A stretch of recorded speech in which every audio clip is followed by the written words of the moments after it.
subscribe to this channel and turn on your notification bell icon. Thank you. Hello, my wonderful people, and welcome back to my channel. A big congratulations to Okonjo-Iweala as she breaks the glass ceiling and emerges the first female Director General of World Trade Organizations. Nigeria's former finance minister and the former managing director of the World Bank, Dr. Ngozi Okonjo-Iweala, has emerged as the first female Director General of the World Trade Organization, WTO, shattering the glass ceiling. Okonjo-Iweala broke the glass ceiling, emerging as the first African and the first female to attain the position of Director General of World Trade Organization by springing up as the finalist after eliminating South Korea's current trade minister, Yong-hee, in a fierce battle for the coveted job on Monday night. It was gathered that with the European Union nations and the United States moving in opposite direction, a move that triggered a deadlock between the two powerful geopolitical allies for the first time in many years. It was the decisive and quiet support of China that finally tipped the scales in Okonjo-Iweala's favor. The World Trade Organization's ambassador, workers-led General Council, the overall organ responsible for picking the organization's next DG, would officially announce the choice of Nigeria's former finance minister, Dr. Okonjo-Iweala, today, being October 27th. The announcement is to take effect and will be officially made available by New Zealand's ambassador, workers-led World Trade Organization General Council. The race for the coveted job of DG of World Trade Organization has been fierce, with Nigeria's Okonjo-Iweala and South Korea's serving trade minister, Yong-hee, running neck to neck in the intense jostle and game of global diplomatic intrigues. Indications has emerged that influential global trading countries, including the United States, the European Union nations, China, Japan, and the BRICS countries, were strongly divided on who should be the candidate of the World Trade Organization. High-level sources confided in the reporters that it took serious negotiations and prolonged talks to get China to get along with Nigeria with its decision to support Okonjo-Iweala. China controls about 12.4% of the global trade. The influence of the United States on global trade is reportedly huge, as well, given that it single-handedly controls about 12% of global trade, just as China holds about 12.4% of the global trade statistics. Diplomatic sources hinted that East Asia countries, with the exception of China, went along with Yong-hee in preference. These include Japan, Hong Kong, Taiwan, Malaysia, Mongolia, and South Korea. Japan, a US ally, is another strong international player in global trade with an estimated $705.7 billion worth of goods globally in 2020.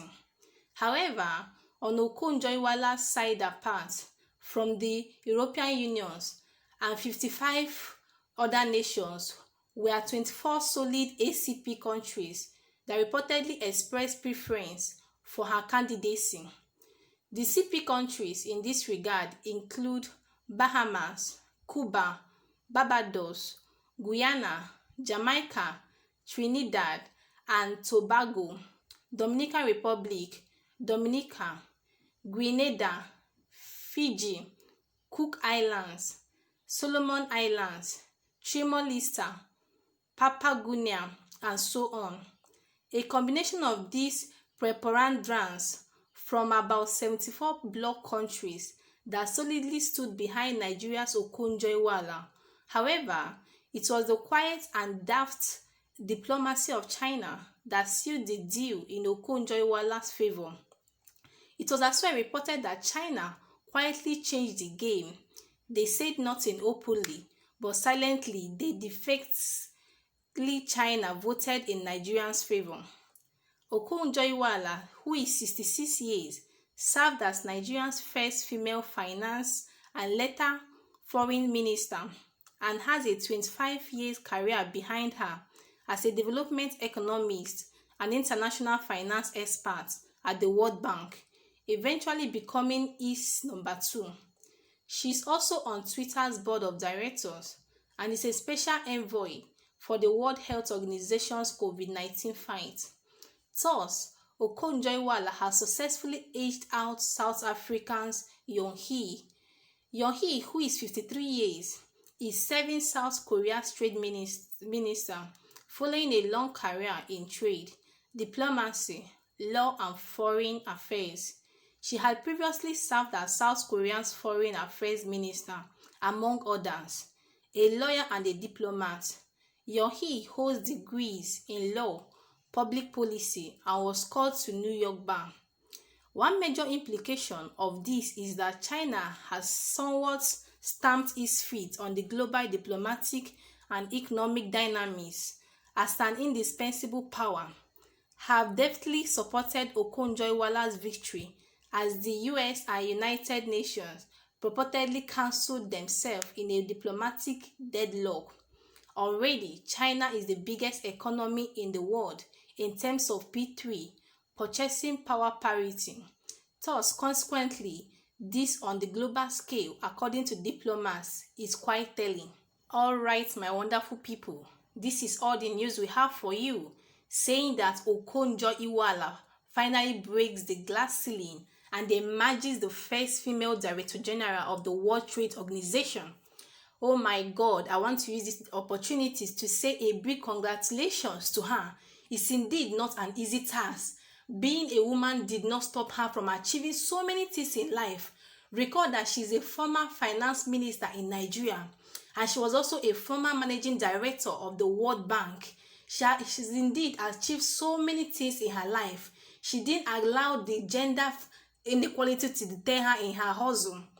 So if you have been following this news for the past few months, you found out that she was a finalist with one South Korean woman named Yoon-hee, and they were in a fierce battle for the coveted job until she finally won the battle yesterday night.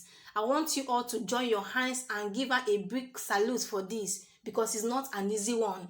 The battle is really a fierce one and she finally conquered. Alright, my wonderful people, I would like you to drop your comments and your opinion on what you think about this at the comment section. Do subscribe to this channel. See you in my next video. Thank you.